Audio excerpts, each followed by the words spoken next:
So we are celebrating Hispanic Heritage Month here at 12 News. And one group is rising above when it comes to taking care of business.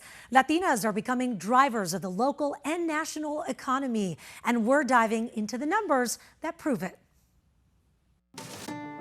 Latinas are really growing by leaps and bounds in many different ways. Mónica Villalobos is president and CEO of the Arizona Hispanic Chamber of Commerce. And she already knows what numbers are now catching on to, that Latinas are becoming powerhouses in the economy. It's a great time to be Latina in the U.S. and particularly in Arizona. A new report by UCLA and staff from California Lutheran University is showing Latinas contributed $1.3 trillion to the U.S. gross domestic product in 2021. It's roughly double from 2010, and that's not by accident. Women are legitimizing their side hustles, and in Spanish we call them chambaladitos. And so these chambaladitos have now become blooming businesses. The rate at which Latina businesses are growing in terms of GDP is almost triple that of non-Latinos in the same time, according to the study. And this means higher pay and job growth for these women. When you talk about contributions of Latinas to the national economy, it's not hard to see that here in Arizona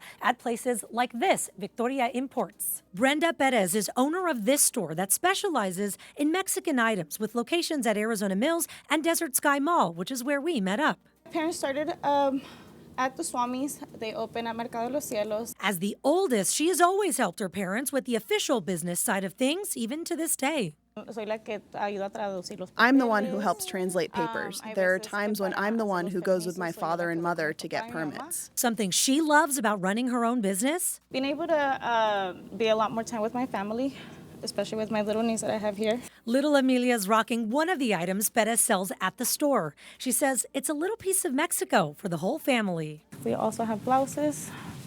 I feel like these must be really popular. Yes, Aren't they? especially this one. This is my favorite one.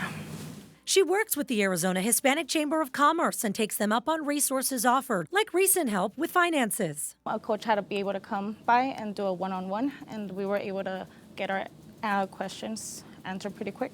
According to the Associated Press, Latina workers are entering the workforce bilingual professionals with higher education than before. Villalobos says that's one of their superpowers. You know, the more perspective you have, the more diversity you have, the more you can add to a company.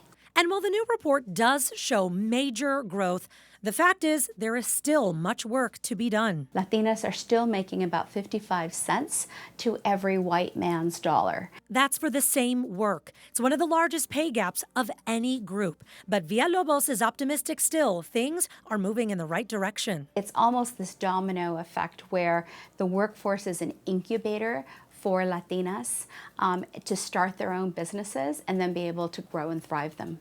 Meaning the future is bright for generations like Brenda's niece, Amelia. So the Arizona Hispanic Chamber does a yearly report on the state of Arizona's Hispanic market, including different trends and growth. It's called Datos. They're going to present this year's Datos next Thursday morning in Phoenix. Emily?